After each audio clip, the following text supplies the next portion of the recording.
जय श्री राधे। महाराज जी के चरणों में दंडवत प्रणाम। मुझे ऐसा लगता है कि मेरे मन को कोई मार रहा है। कोई भी व्यक्ति या चीज़ जिससे नज़दीकी बढ़ती है वहाँ से निराशा प्राप्त होती है। कोई भी इच्छा करना मेरे लिए मुश्किल है। कोई भी इच्छा पूर्ण नहीं होती। ऐसा लगता है कोई मुझे हर परिस्थिति में नीचे झुकाने की चेष्टा कर रहा है। कभी वो कोई व्यक्ति नहीं है, हमारा कर्म ही है। को न काहू के दुख सुख कर दाता, निज कृत कर्म भोग सुन भ्राता। जो हम शुभ शुभ कर्म करते हैं वो विराजमान रहते हैं, और जब तक उनका भोग नहीं होता तब तक वो पीछा करते रहते हैं। यदि भगवत प्राप्ति हो जाए तो सारे कर्म नष्ट हो जाते हैं, अगर नहीं तो अवश्य में भोक्तव्यम कृतम कर्म शुभाशुभम। भय देना, संशय पैदा कर देना, फंसा देना, नाना प्रकार के क्लेश पैदा कर देना, बिना किसी बात के भावी भय का चिंतन करके भयभीत हो जाना, ये सब बातें कर्म के, हमारे जो पूर्व कर्म हैं वो बिगड़ गए हैं, वो हमें इस जन्म में परेशान कर रहे हैं। अगर उनसे मुक्ति पाना चाहते हो तो एक ही उपाय है, धर्म पूर्वक चलो और खूब नाम जप करो।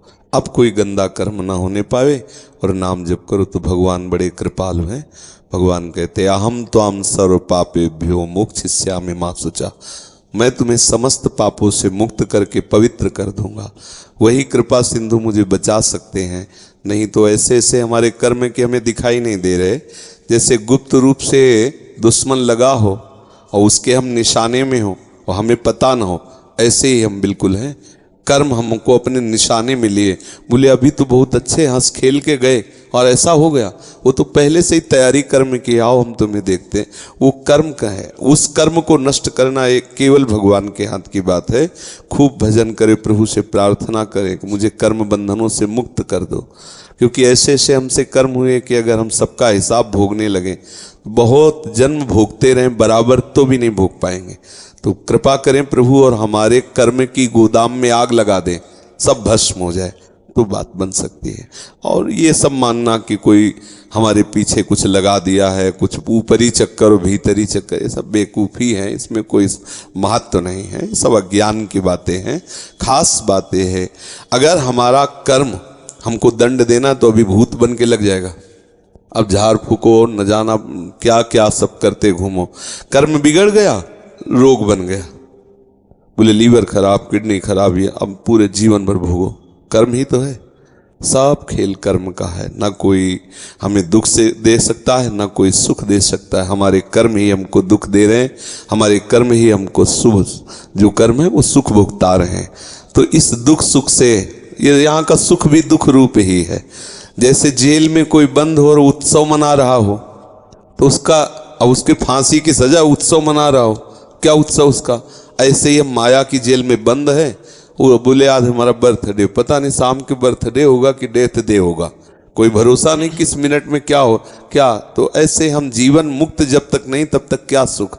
इसलिए बच्चा, कम से कम इतने भाग्य तो तुम्हारे प्रबल हुए कि तुम अपने अंतर की दशा को देख पा रहे हो, अंतर्मुखी हो।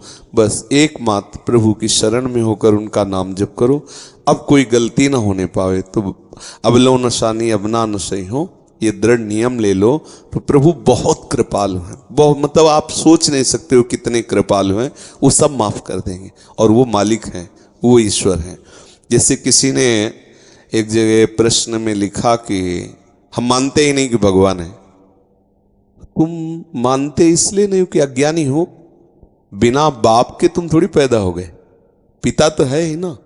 अच्छा, तुम्हारे ना मानने से ऐसा तो नहीं, हम नहीं मानते कि हमारा कोई बाप है, तो तुम्हारी बात मानने थोड़ी होगी।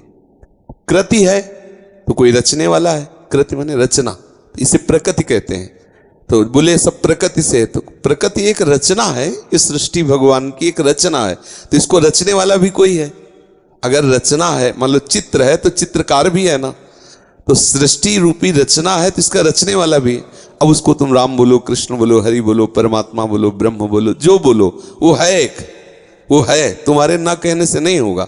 है मान लोगे तो तुम्हारा मार्ग मंगलमय हो जाएगा, और नहीं मान लोगे तो नास्तिकता में भोगना तो पड़ेगा ही।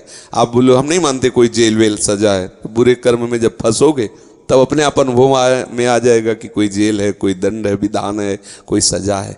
तो इसलिए नाम जप करो, और हो सके संस्कृत पढ़े हो, संस्कृत पढ़ सकते हो, तो श्रीमद् भागवत है ना, उसका भले एक अध्याय संस्कृत से पढ़ो लेकिन उसको पढ़ो। तो श्रीमद् भागवत बहुत जल्दी सारे अशुभ कर्मों को नष्ट कर देती है। धुंधकारी प्रेत बना हुआ है 7 दिन में, और कोई साधना नहीं, केवल सुना तो 7 दिन में उसे हरि रूप प्राप्त हुआ और भगवत पार्षदों के साथ विमान पर आरूढ़ होकर सीधे भगवान के धाम को गया। 7 दिन में, बहुत कम समय में भगवत प्राप्ति कराने वाला परम महामोदमय साधन श्रीमद् भागवत है। तो जो हिंदी है वो अर्थ है समझने के लिए, लेकिन मूल जो है वो मंत्र है श्रीमद् भागवत के, जो संस्कृत में लिखे ना।